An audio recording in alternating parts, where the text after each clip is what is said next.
புது புது ட்ரெண்டிங் வீடியோக்களை பார்க்க நம்ம தமிழ் ட்ரெண்ட் சேனலை சப்ஸ்கிரைப் பண்ணிக்கோங்க. மறக்காம பக்கத்தில் இருக்கிற பெல் பட்டனை டச் பண்ணி ஆல் அப்படின்ற ஆப்ஷன் வரும், அதை அழுத்திக்கோங்க. அப்போதான் நாம போடுற புது புது வீடியோக்கள் உங்களுக்கு வந்து கொண்டே இருக்கும். பிரபல அரசியல் விமர்சகரான சவுக்கு சங்கரின் 13 வயது மகன் பார்த்தீங்கன்னா திடீரென இறந்து விட்டார் அப்படின்ற செய்தி தான் ஒட்டுமொத்த தமிழக மக்களுக்கு, அதாவது சவுக்கு சங்கரை பின் தொடர்பவர்களுக்கு பேரதிர்ச்சியாக அமைந்தது. இந்த நிலையில கடைசியாக அவருக்கு என்ன நடந்தது, கடைசியாக அவர் இறப்பதற்கு முன்பு தன்னுடைய தாய்க்கு ஃபோன் பண்ணி சில விஷயங்களை சொல்லியிருக்கிறாரு. அதன் பிறகுதான் இறந்திருக்கிறாரு. அப்படி என்ன பேசினார் அப்படின்றத பற்றி தான் இந்த வீடியோவில் தெளிவாக பார்க்க போகிறோம்.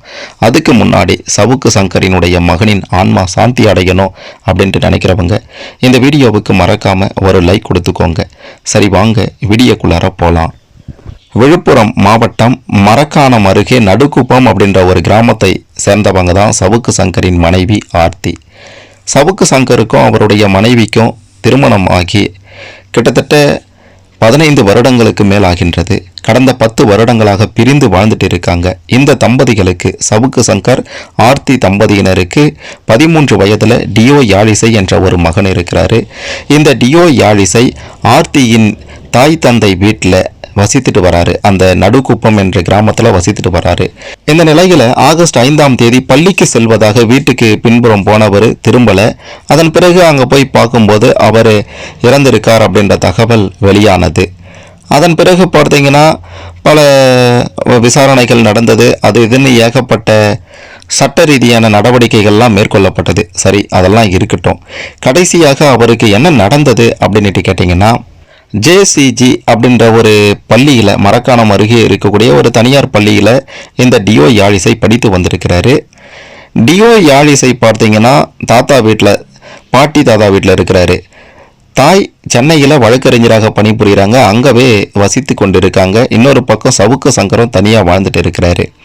இப்படியாப்பட்ட ஒரு சூழ்நிலையில் எப்பயாவது ஒரு முறை தான் தாயை பார்ப்பதற்காக தாத்தா பாட்டி டியோ யாழிசையை சென்னைக்கு அழைத்து செல்வாங்க. அதே மாதிரி ஆர்த்தியுமே எப்பயாவது ஒரு முறை தான் தன்னுடைய மகனை பார்த்துவிட்டு ஊருக்கு வந்து பார்த்துவிட்டு போவாங்க.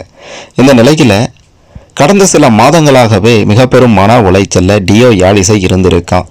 ஏன்னா படிப்பு சரியா வரல அப்படின்றது ஒரு பக்கம், இன்னொரு பக்கம் தாய் தந்தையை பிரிந்து தனியா வாழ்ந்துட்டு இருப்பது வேதனையை கொடுத்திருக்கின்றது.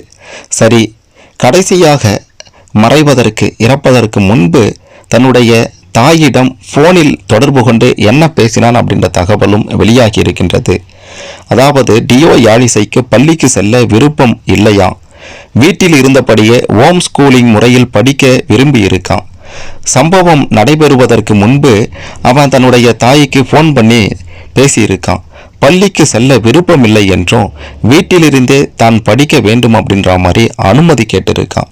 அதற்கு ஆர்த்தி என்ன சொல்லியிருக்காங்கன்னா, இல்லடா பையா, இன்னும் 2 நாட்களில் நான் வந்து உன்னை நேரில் பார்க்குறேன், இது குறித்து நாம் விரிவாக பேசலாம் அப்படின்ற மாதிரி சமாதானப்படுத்தி இருக்காங்க. சமாதானப்படுத்தினதோட மட்டும் இல்லாமல் அது வரைக்கும் நீ பள்ளிக்கு போயிட்டு வா அப்படின்ற மாதிரி அறிவுறுத்தி இருக்காங்க. இதனால் அந்த டியோ யாழிசை மிகுந்த மன உளைச்சல இருக்கான். நாம தான் இப்படி சொல்கிறோமே, ஆனால் தாய் அதையெல்லாம் புரிந்து கொள்ளாமல் திரும்பவும் பள்ளிக்கு போன்னு சொல்கிறாங்களே அப்படின்ற மாதிரியான ஒரு வேதனை அவனுக்கு அதிகமாகி இருக்கின்றது. அதன் பிறகுதான் இப்படி ஒரு முடிவு எடுத்திருக்கான் அப்படின்ற தகவலும் வெளியாகி இருக்கின்றது. ஒட்டு மொத்தமாக பார்க்கும்போது தனிமையின் கொடுமை இந்த மரணத்துக்கு காரணம் அப்படின்றத மறுத்திட முடியாது.